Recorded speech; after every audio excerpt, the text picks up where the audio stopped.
put y'all somewhere where I can like see what I wrote. Okay. Awesome. Got another person. Cool. All right. Welcome, everybody, to another lecture presented by myself, hosted by WCCDI, Debate Camp West Coast Collective. I don't really know what all the letters stand for, but I know that it's a party. It's a great time. I'm super excited to be talking about the critique, specifically going for the critique and specifically diving into the critique that you all have been given access to from the Debate Camp files.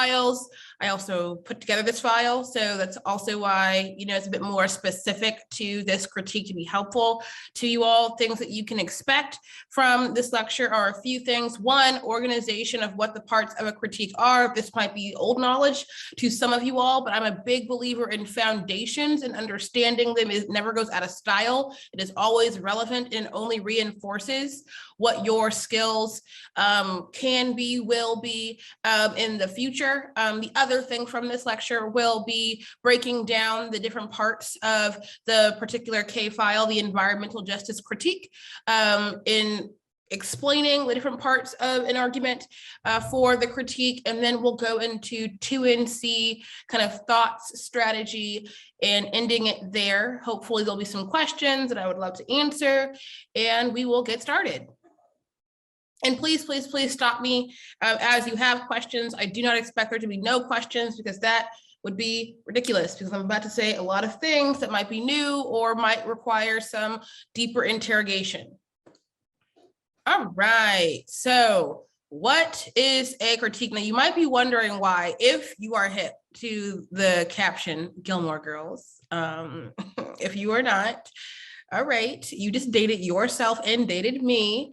But I put this together from a really great conversation and cohort of students prior to this. And Gilmore Girls was just the season that got them together. So I thought, I'm going to bring that here to you all, because, I got you. See that arm? I got you. We're going to get through this together. So what is a critique? What are all these words? What is happening? I feel so confused when they start getting read in the 1NC, or I feel like I'm just saying words in the 1NC and 2NC and not really doing the things that I need to do. I got you. The things that I want to say are keeping it basic. So first is that the critique is an argument and debate that makes observations and applications about how the world functions, right? The here, what, where, why, right? Why does the world function the way that it does? What are these structures of power that kind of produce the present? How are we expected to orient ourselves to these instances or structures of power, et cetera, et cetera? And structures can be material, structures can be immaterial, structures can be what we call epistemic, right? Epistemic just being the way in which we think, the way in which we are trained to think, and how that training manifests itself in material ways that have consequences that we see in the world, right? And those consequences can be, big impacts like climate change or resource wars or structural violence, or the impacts can be a bit more immaterial, right? So not things that we can see, but things that we know are there and can feel. So like psychic violence, right? The kind of mental violence, the quotidian, everyday kind of delivering of messaging to people to tell them that they don't matter, that there is some type of hindrance to their being, that they're kind of subliminally messaged to every single day. That's not necessarily material, but it has, an impact on the kind of saliency or just ability for everybody to live their best lives without any kind of confrontation. So the next thing is that the world and society we live in wasn't made in a day, right? There's a lot of history and conflicts that have contributed to the present. And that is a big kind of center node of criticisms, right? Is that we can't just accept the AF on face value. Like the AF says, resolve, the USFG should, we should just accept right here that action is good. Don't think about the history that the AF is entering into. Let's not think about how maybe this has gone wrong in the past, but let's take a leap of faith with the 1AC. The critique would say, no, We're not taking leaps of faith today. We need to look at context. We need to look at the way in which society is moving. We need to look at the ways in which history informs the particular conflicts that, allow for the act to be possible. The third thing is that rather than looking at the world solely through a material / physical understanding of the topic, so like fiat, right? The passing of the plan and its consequences. Does it solve for climate change? Does it solve for great power wars? Does it solve for structural violence? Rather than solely viewing it through that lens, the critique questions the historical, social, socio-political, ontological, and y'all's little thing is in the way for me to see what else I wrote, epistemic foundations that make up the 1AC. There's a part of this that you cannot see. And so, bear with me because I don't know why Zoom doesn't want to be a friend and cuts things off, but it is what it is. But I wrote, it's fine. I'm just going to assume what I wrote. But the last bullet point is ask yourself, do we just know what we know about the world naturally, right? Or did we come into the world trained based off of how society wants us to think, right? Think of this all the way down to like, what are you taught in your schools, right? Is that something that is neutrally come to? What are you taught to in your homes? What are you taught to just in the world? These are the things that structure how we come to evaluate what are good things that happen in the world and what are bad things, what are legitimate things and what are illegitimate things. All of these things structure the way in which we know something in the world, how we navigate it, how we orient to it, and that the critique says we need to challenge and question the ways in which we normatively assume that we all come into the world the same, or we're all socialized and trained in the world the same, because that could potentially enact some violence, right? Because there's a dominant narrative. How many of us have heard the phrase, right, that history is often, told by the successor, right? Or like the winner. How many of us have heard that? Can I get some Zoom reacts from folks who have heard this phrase? Or in the chat? Can't really see Zoom. How can I see Zoom reacts? What am I doing wrong and what can I do better? Okay, wait, sorry, one more time. Show me a Zoom react that you've heard this phrase before. 5 out of 18 have heard this. That's alarming. No, only 5 folks have heard that oftentimes the story that's told in history is from the side that wins. Well, I guess I'm introducing you to that concept today. That is usually how, and in your history books, how that is told. But does that mean that that is all that happened? Right? Does that mean that that is the only perspective or orientation to structures that existed? Absolutely not, right? Because of the prior thing that I said, that everyone is kind of built and produced in the world differently from localized, so like parent, unit, family structures, growing up to like cultural nodes, right? Then we have political nodes, and then we have national nodes, and then we have global nodes, right? All of these different things and categories to how we come into the world and orient ourselves to it. So there we go. So these are the different components of critique, and specifically the 2 and C to the critique. So this is not just like, what are the parts that you need to have the 1 and C? Of course, you need to have a link, an alternative, and an impact. But these are the different components as it relates to going for it in the block. So you need to have an overview, a theory of power, if applicable to your critique. Not every critique needs a robust kind of, explanation for some type of theory to substantiate, for example, why capitalism is bad. Capitalism is like very close to how we have rationalized the world, that no one is going to need proof that like the world or that the economy, or relations are centered around very classist capitalist-based models. That is just the status quo. So you wouldn't spend a lot of time explaining, defending why capitalism as a theory, right, is substantiated as you would, for example, a more ontological explanation of like semiocap, right? That deals with like signs and signifiers and how things, you know, are processed into meaning through these kind of immaterial forces that then reach our cognition, right? That reach our brain to then be processed. That requires a lot more explanation, right? Because some of you might already be like, huh, what? Exactly. That is why the theory of power is important, because it takes what this book and these authors said about a particular ontological study of being, what it's going, like, you know, how we come in to understanding and relating to the world, and making it targeted for the debate. Like, thank you. I'm going to talk about this later. Thank you for telling me about the book, but what does this mean about this particular debate? That is when we isolate kind of overview theory of power stuff. Then we have framework. All of these things are in particular kind of subcategories of this lecture, but I'm just kind of giving a quick overview to it. Framework, everyone needs to have it in both the 2AC and 2NC, and going down from there. This is kind of like the gatekeeping referendum in the debate, right? For how should the debate be evaluated? The side that is able to control how the debate should be evaluated controls the direction of offense, right? It controls how much of the debate the negative needs to prove to win a link to the affirmative, et cetera, et cetera.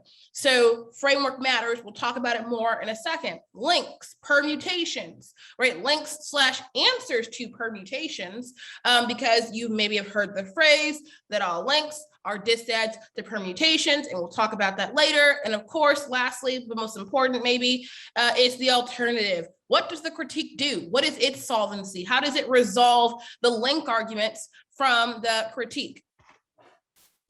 So the structure of the 1NC. This is adapted to be helpful to someone who is, you know, a little bit newer, not necessarily to debate, but who, you know, wants to take the leap into understanding critiques a bit more and wants to start strategically reading them in rounds. I think this is an excellent topic to start jumping into that. So here we are, right? So first is that the link, what the plan does that the critique says is bad, through a particular historical / social observation, right? So like if you are reading the capitalism critique, or if you are reading the environmental justice critique, you are saying why what the plan does, right, is something that triggers an observation that the environmental justice critique would say is bad, and the justification for why it is bad usually includes some type of historical analysis or social, right? The kind of ways in which individuals relate to one another and treat each other, that is part of how the affirmative works. Now, we'll talk a little bit more about kind of like the technicality of these link arguments, because some link arguments are not, or not all link arguments are built the same. Some are less about what the plan does, right, and more so about kind of how the AF is framed, how what world the AF participates in, what is the logic of the affirmative that is bad, and less of what the literal thing the plan does that leads to a net increase in violence. And that is a very kind of big controversy, right, between the affirmative and negative, because the affirmative goes, well, if it's not literally what the plan does that makes something worse, why is like this one instance of the plan bad? The negative will have arguments as to why the logic, the kind of structure that the affirmative participates in is the link, and that is something that should be prioritized for, et cetera, you know, oh my God, et cetera, for, you know, all of these external interpersonal reasons. Number two, the alternative. What does the K endorse as a way to resolve the link arguments? And I want to be very, very clear here, everybody. The alternative does not have to solve for the AF. The alternative needs to resolve the link arguments, right? So how does the alternative not link to itself, right?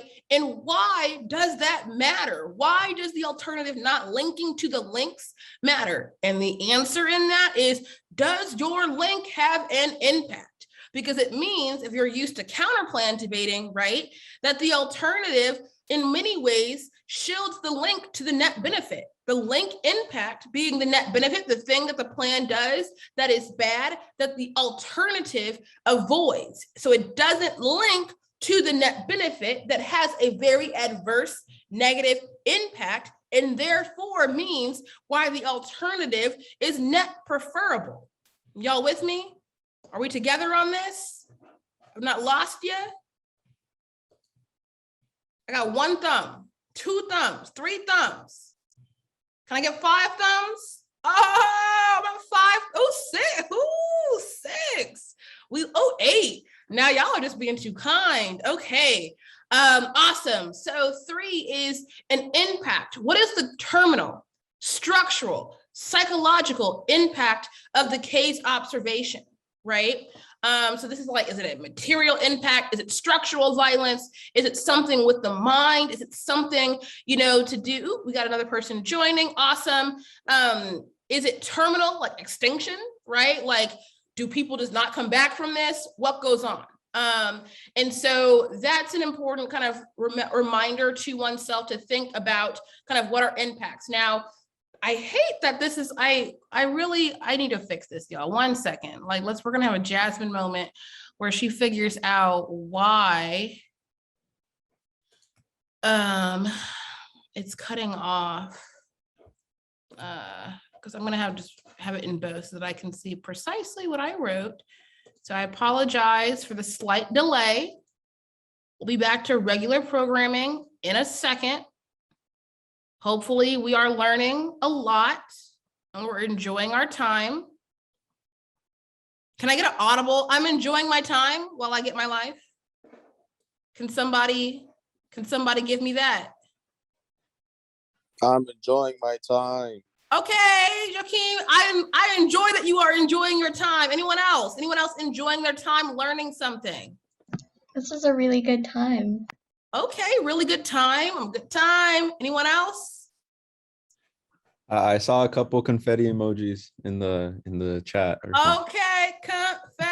It's a party over here. Yes. Okay, we're gonna get back to what I was talking about. So number 4, which y'all don't see because Google doesn't like me, we have beef, is that 4, depending on the type of critique you are reading, and just for confirmation, can y'all only see the PowerPoint share version of this? Y'all can't see the screen that I'm looking at now, correct? Just want to make sure that y'all can't see like the other version of my screen. So y'all can only see the PowerPoint share. Yeah, right? Just the PowerPoint. Got it. Awesome. So 4 is depending on the type of critique that you are reading.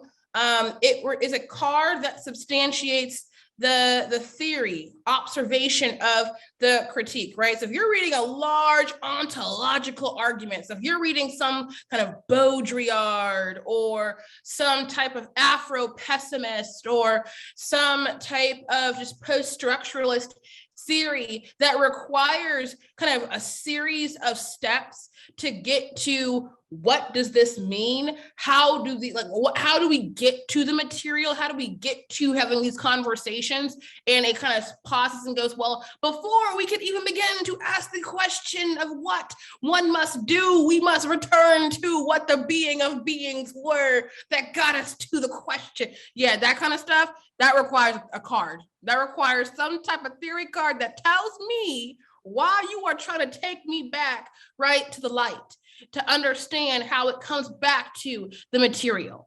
And so I gave you some examples of kind of what arguments that would require, a card or a theory, a card that substantiates the theory. A lot of words, super hard, but we ride. Next. So the environmental justice link in particular, I hope that y'all enjoyed the root here, because I really thought that was something real special. Because it's where it all starts. It's the essence. It's the how we begin. So we love that. So we're gonna take a look at the evidence that y'all our reading. It's super exciting. It's this Polito evidence. So the tag says that the history of water policy is part of a legacy of finance capitalism, where the issue of management, maintenance, and protection of resources is about the interests of stakeholders rather than interests of the public.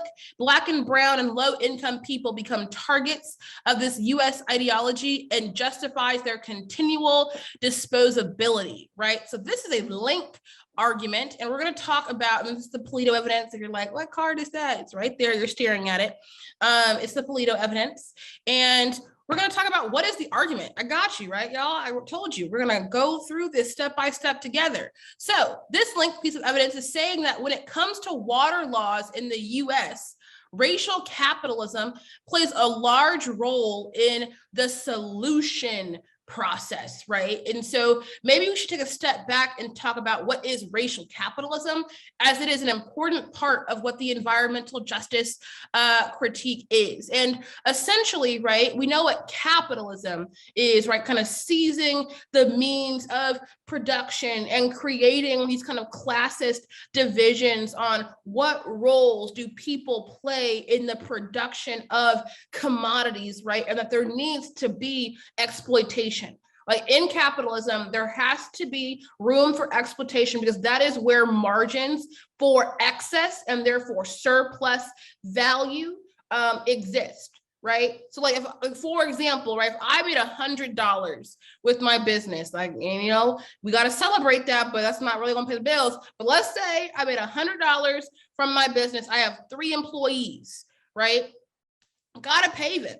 If I were to pay so it's 4 people, 25, 25, 25, I didn't make a profit there, right? Because what was the cost of things that went into producing it? What was, you know, the kind of all the external kind of costs of producing the business? And then, like, do I have enough money to reinvest back into said business while also paying myself, et cetera, et cetera? So instead, what happens is that $100, I look at the other 3 people and I say, all right, so I'm going to pay you $10 each, right? So 10, 10, 10.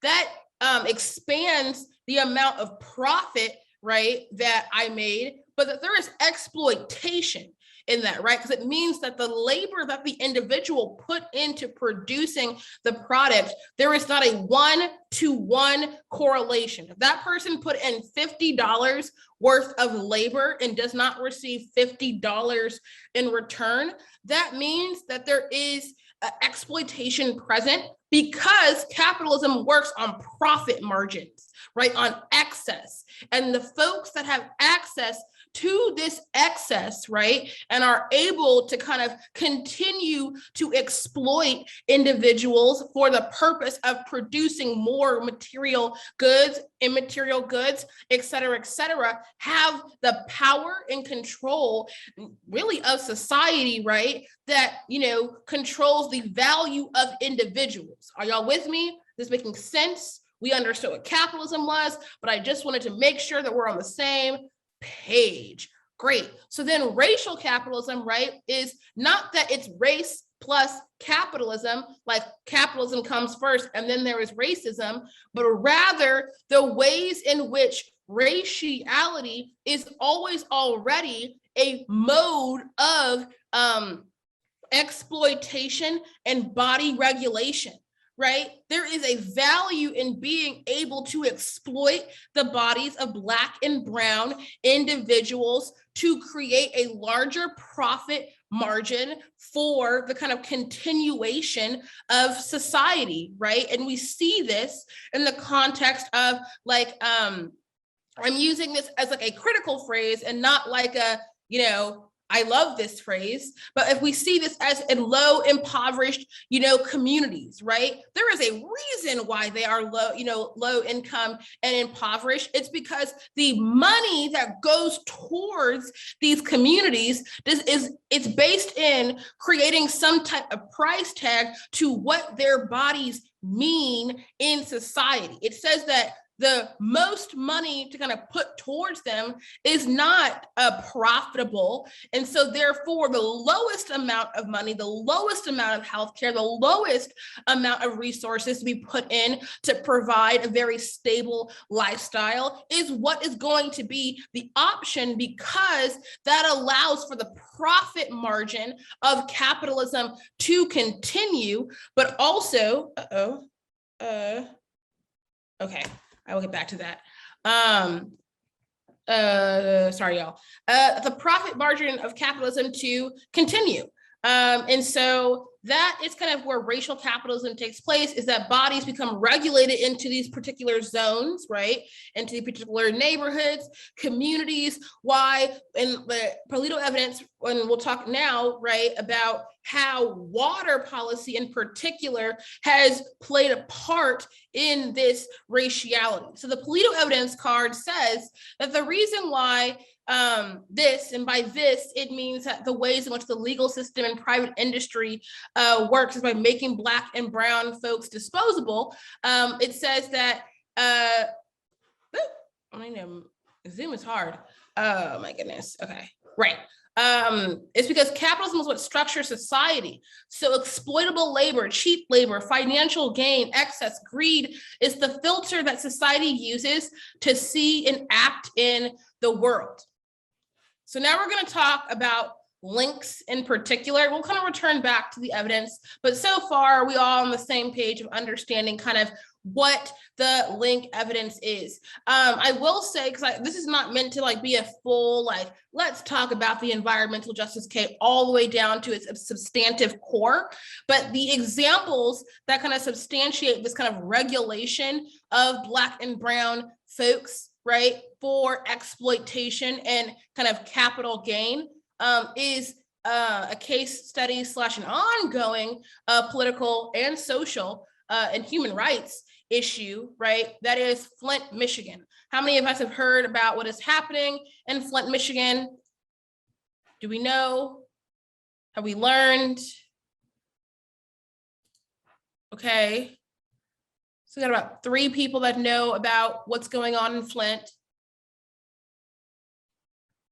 Okay, awesome. I mean, it's not awesome, but just a very, I don't, do I break this down? No, I don't. Okay, so what's okay, I'm going in the opposite direction of where I need to go. Okay, yes. So basically the kind of what happened in what is happening in Flint, because we're now kind of in the afterlife of the instance, so there's not really been justice at all. So what happened is that Flint is a small kind of residential city in Michigan. Its history is in automobile industry. So kind of Ford Motors, and it was real popping and during the industrialization era. Precious, do you continue to have your hand up for a reason? No, my bad, sorry. Oh, no, you're good. I just wanted to make sure I wasn't missing something. But that yeah, Flint was real popping during the industrialization era. It was cool. It brought jobs to the city of folks like, manufacturing and factories, et cetera, but then we kind of get to a particular point in time where jobs are outsourced across the seas. And so jobs left Flint, right? But we still have kind of all this infrastructure of factories and whatnot in the area. So Flint starts to become a very impoverished city, because the boon, if you will, that produced a lot of, jobs in the area was now leaving. But it was not fully gone. And so that's kind of where we get to the particular issue at stake, is that while the city, so like the individuals, the locals in the city knew that the Flint River was very, very toxic. It had a lot of different chemicals that, were linked to kind of cancerous causing or carcinogens causing agents, so much so, right, that the water was not good, that the actual factory, right, so like General Motors themselves did not use the water for their cars to produce, materials, because the water was not seen as clean enough for them. And so they won a bid to use water from the Detroit River, right?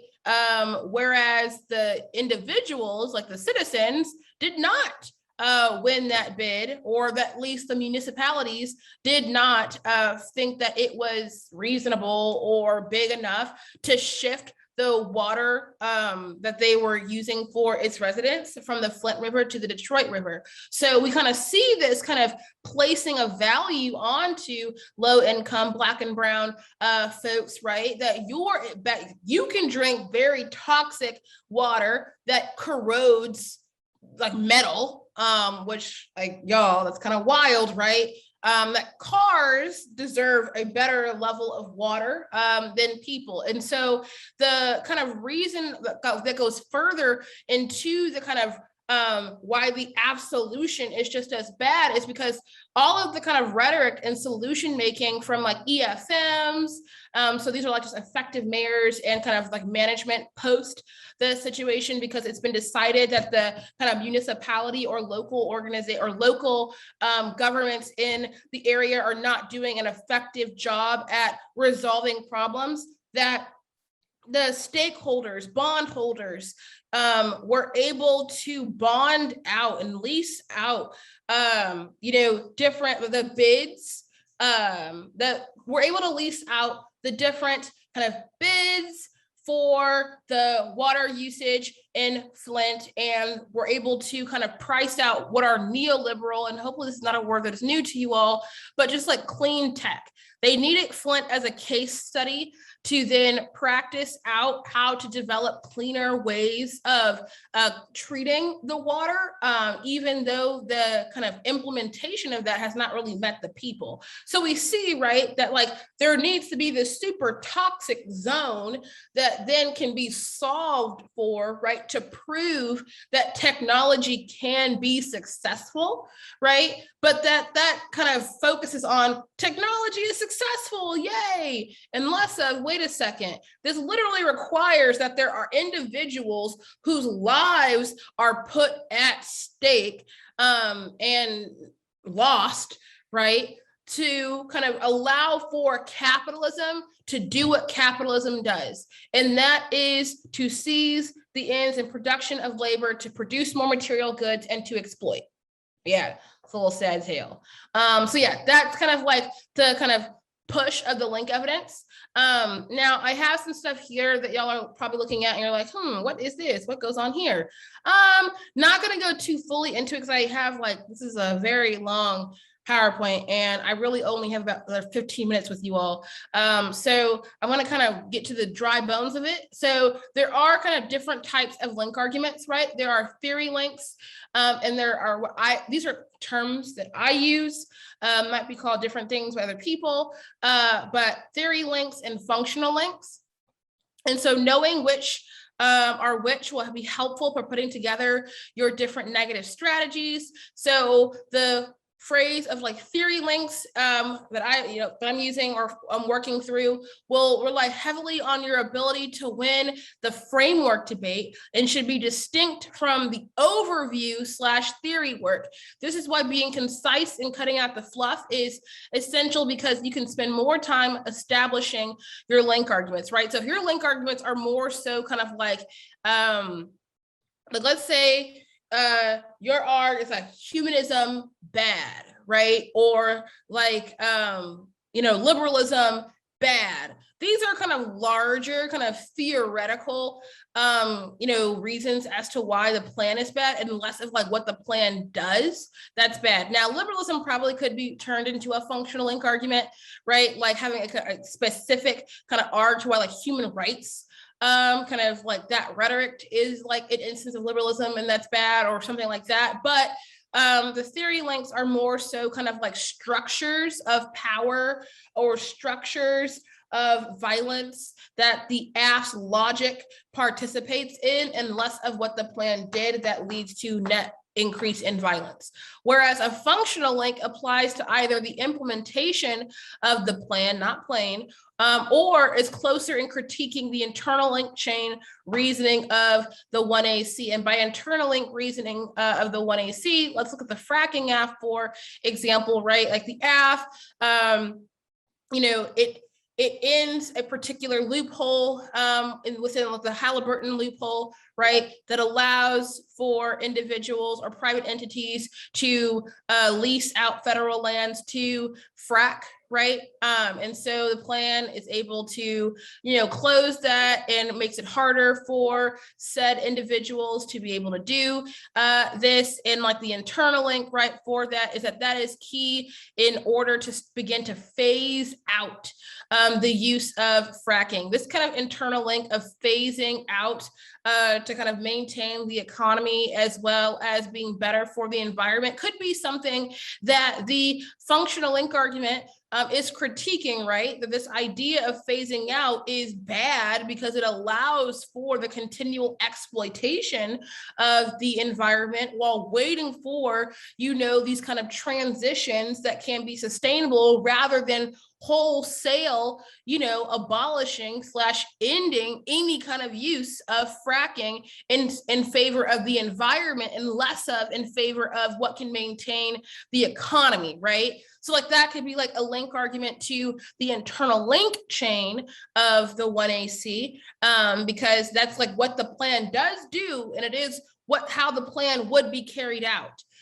So like those are kind of like the distinctions. Now let's talk about theory. It's probably how you feel when you think about theory debates or Ks in general. Whoa, let's fix that. So define. So theory is a substantiated explanation for an occurrence. They rely on tested and verified data. So like this is more so like Merriam-Webster definition of like what a theory is, right? There is some type of kind of like observation made in the world that has then been tested and verified as proof of why that observation can become a statement about how the world is. And so we're going to apply that to like why that's really no different than what like the theory debate in a critique debate is, right? Because it's made an observation that has been, tested via different historical examples, probably even data looking across like racial or gender or social lines and seeing reoccurrences that are taking place and using that as data to prove, right, why the world works the way that it does, right? And saying that we need to break from that particular pattern or understand that's how the world works and to do something to resist that, than to assume that that is not how the world operates. So from this definition, let's unpack. Theories in critical style debate include observation, case studies throughout history that substantiate any explanation for how to understand how the world, people, society function.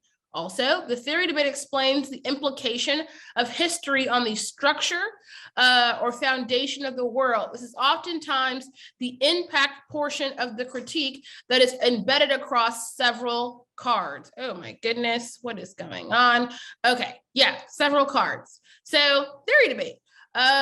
These are like some thoughts that I have in terms of like how, if you are reading something that's a bit more ontological, so like you're doing your set call critique, you're doing your Afropest critique, you're doing your Deleuze, your Baudrillard, your, what I say, Zizek, maybe, stuff that, this is kind of an important element of your 2NC because you have to substantiate, right, the justification for why the world operates the way that it does in order, right, for the link arguments to make a lot of sense, because that controls, in my mind, the direction of said link arguments, because it then decides how much of the link argument has to be proven as true, how much of the AF is real, how much of the AF, can I read as neutrally? Like the AF has a uniqueness argument about like how what the world looks like right now, versus the theory debate, it's like a real big uniqueness argument, right? About like why that uniqueness argument doesn't matter, right? Because ultimately, if you win, like humanism is bad, and the AF is like, but right now, if we don't start, moving towards or if we don't move towards banning fracking, the environment's going to go kaput. It's like, well, the theory argument can be like, well, because humanism is bad, any instance of, deploying it, even in a world of saving ourselves from fracking, ultimately leads to further instances of violence, right? Because humanity is all about preserving itself, its codes, its rules, its laws that ultimately lead to resource exploitation, environmental degradation. And so that is like, a way to, as an example, to think about the theory debate. Now, the theory debate can be embedded in your overview, right, as the top layer thesis of your criticism before you start the comparative, the impact calculus of where you are weighing the critique against the AF, or it can go after, depending on the density of your theory element and how much time the affirmative has spent in responding to the thesis of the critique, right? So like has the affirmative thrown a whole bunch of like ontology to totalizing, contingency good, humanism good, right? Like they're like, is the affirmative really attacking your theory? You might want to have a separate, area where you just do the theory debate, because then you can respond specifically to the arguments that the affirmative is reading. How much time should we spend on overviews? I would say that it depends. Because like part of what is like kind of later in the lecture, but I'll just kind of say now, is that when are you being redundant? Like if you're overviewing your link debate, you're basically saying the same thing, you're wasting time. And so in terms of like how long, I don't really have like a specific answer. That's like, oh, it should be 1 minute or 2 minutes. It shouldn't take up the entirety of your 2NC or, your 1NR. Hopefully it's really the 2NC if you're going for this. Because then I have questions about like, even if you are right about your kind of theory element of the kind of critique, what do I do with that? And that's the kind of part that a lot of judges are wondering, right? Of like, why does this matter? What do I do with that? How do I evaluate this in this debate in particular? And so the theory debate shouldn't be the biggest portion of the debate, honestly, but it should be there. And it's up to you to decide how much should be, and are you providing enough time to respond to an affirmative that reads, let's say 5 cards disproving your theory? Did you do the really archaic thing of let me for 5 minutes read my theory, then do an overview, and then start answering the AF cards to why your theory is untrue? If you did, you've wasted time. And you really don't have a kind of full negative strategy unless you feel that confident about winning. This is how the world works. This matters, game over. But that requires a level of understanding of your theory down to its core for you to be like, nah, I'm just gonna win on the capital T truth, period. If you are not there in your K journey, your theory journey, I do not suggest doing that, because only few people can, or at least only few, you gotta wait till you get to a particular point in your theory journey to feel confident to go in that direction. So that would be my answer. So next, what is did I skip a slide? No. Okay. So yeah, let's take a look at what the theory portion, if you will, of the 1NC is. It's the McKittrick evidence. It says that the ASK focus on water protection misdiagnoses the ecological crisis that produces the call for protection in the first place. In order for there to be geographical landscapes to be salvaged and made more efficient, people and places are rendered down to their productive capacity for the continuation of colonial domination. The AF only exacerbates those spatial coordinates of the global north worth saving from ecological crisis in the global south, racialized and neoliberal toxicity that positions people of color in environmental dead zones, right? A lot of words, a lot of things. Let's talk about it. What is the argument? Colonialism and capitalism are the foundations of culture and law in the world, and specifically being focused on in the United States. Second is that this is both warranted by history and the present. What connects these two things together? How can we explain the discrimination and violence that occurs on people? We have to look at the foundation of colonialism and capitalism that warrants this. The three, the environmental grid is a colonial one. States, their borders, districts, etc. are, Devin, you really have me thinking about the word et cetera a lot now, are all colonial constructs that shape the way that people interact with one another. Read native genocide, African slavery. And so 4, capitalism makes it so that Black and brown folks and poor folks are seen as disposable and useful for producing more wealth for elites. It's not economically savvy to have an equitable environmental justice. And let me go to the rest of it because it's cut off, right?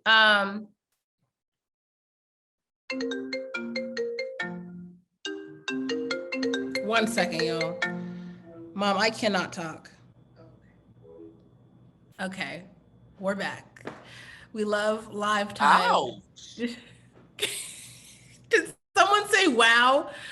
I said, ouch. Jeez, you said, I can't talk right now. Ouch. I cannot talk. I mean, can I talk though? Like I'm doing this. So sorry, back to what I was saying. So right, I said that capitalism makes it so that Black and brown folks and poor folks are seen as disposable and useful for producing more wealth for elites. It's not economically savvy to have equitable environmental justice because within a system of capitalism, there always needs to be an exploitable class to produce more goods for society. I think that the McKittrick evidence speaks specifically, right, to how do we decide who can be exploited, right? How do we decide certain racial designations or racial groups are the groups that are closer or put in closer proximity towards this kind of control and exploitation? Colonialism textures that and says,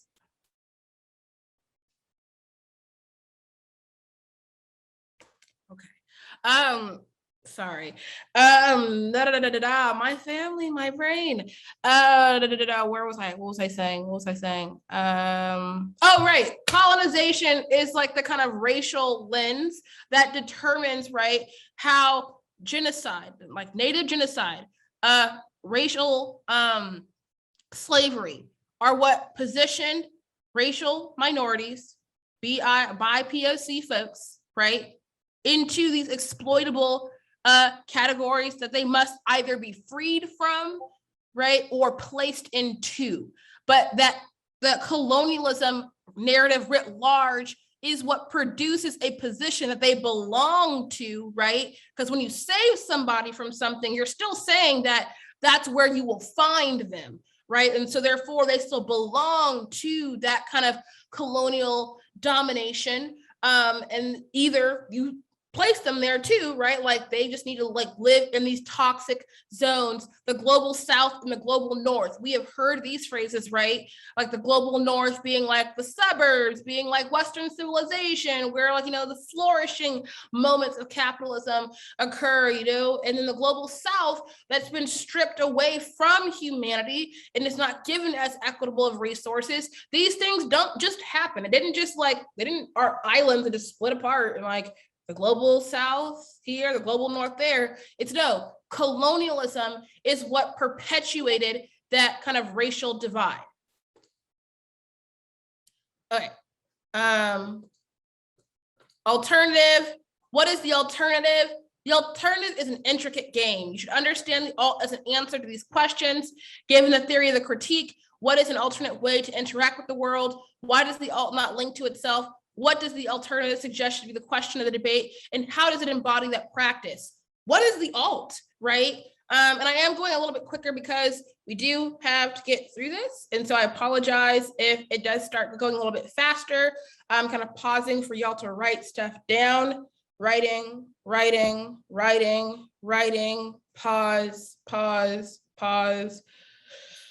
Pause. Okay, great. Next. So this stuff we're not going to really talk about because we're going to talk more about the examples that has more utility for you all. Oh my gosh, why is it being slow?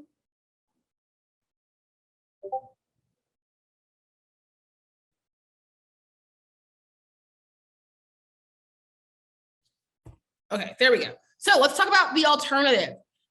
So technically it should have showed what the, oh my goodness. So this is the alt, right?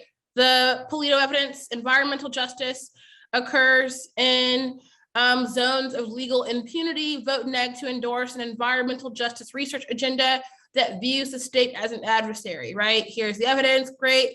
What's the argument?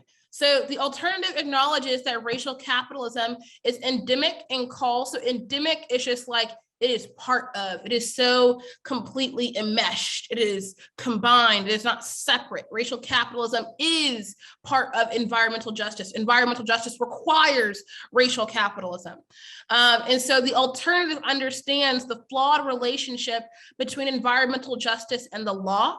The alternative endorses environmental justice that views the state as an adversary. What does that mean? It means that we expose and not accept the toxic behavior of both the state's actions and descriptions of environmental justice, environmental crisis and justice. Voting negative would mean that if there is any risk of actions, coaches need to be, why am I getting texted that? I just got texted that coaches need to be let into the meeting.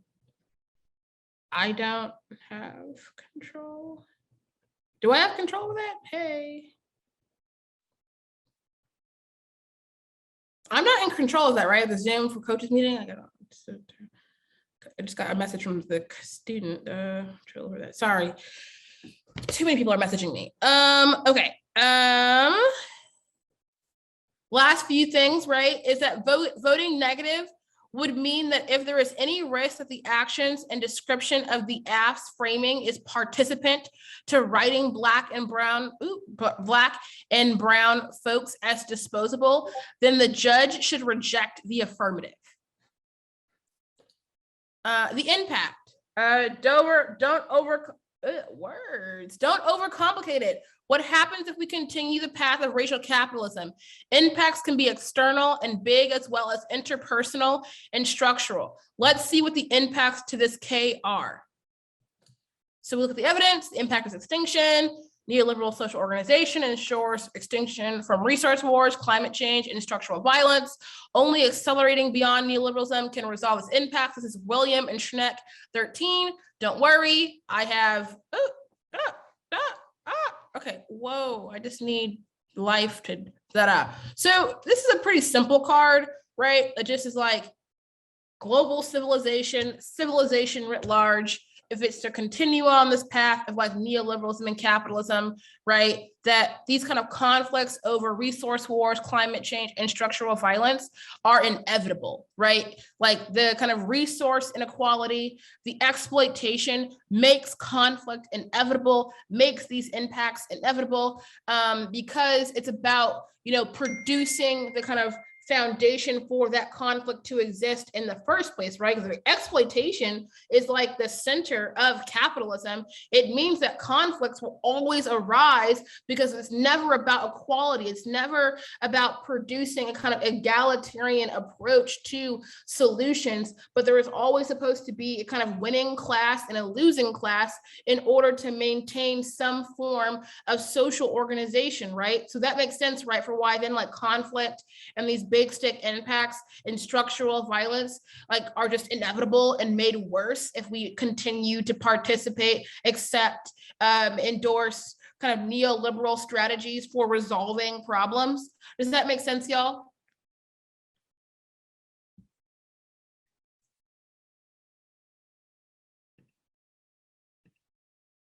Okay, great.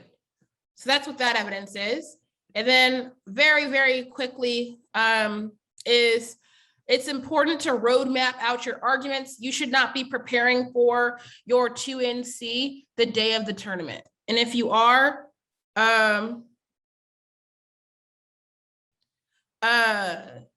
yeah, crazy, okay. Admit, you should not be preparing your speeches the moment before your speech occurs or before the debate occurs.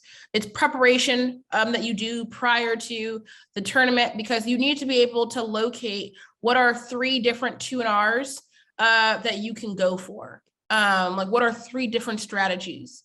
And this kind of helps guide you throughout the rest of your debate, right? Because then it tells you that you are best, like, you know, kind of what you need and what you don't need for one version, what you need and what you don't need for the second, and what you need and what you don't need for the third, so that you don't have to waste so much time thinking like you have to win everything, but you know exactly what you have to win and what you don't have to. And you're kind of writing out before the actual round, can say, even if we don't win this, it doesn't matter because we're going for this, or even if we don't win this, it doesn't matter because the kind of strategy that we are going for says that all we have to win is X, Y, and Z, right? So that helps guide you so that you know which one is the AF is winning on, that you are like, okay, the AF is winning that, so I got to pivot to this strategy, or the AF is winning, I got to pivot to this one. These are all helpful things that you should do to kind of help with your preparation during and after tournaments. This is the 2NC checklist, right? Look at it, appreciate it, consume it in. We love that. A lot of these things, you know, as varsity. And yeah, I'm gonna end it there because this just kind of gets into more kind of technical. Actually, no, there's only 2 slides, but it just kind of talks about framework and then like permutations proper. If you end up having any questions about these things, that's definitely something that we can kind of discuss during like lab time at 1 o'clock. But I think that overall this kind of provides a, this provides a, you know, roadmap, if you will. Somebody asked me, am I going to share this presentation? Sure.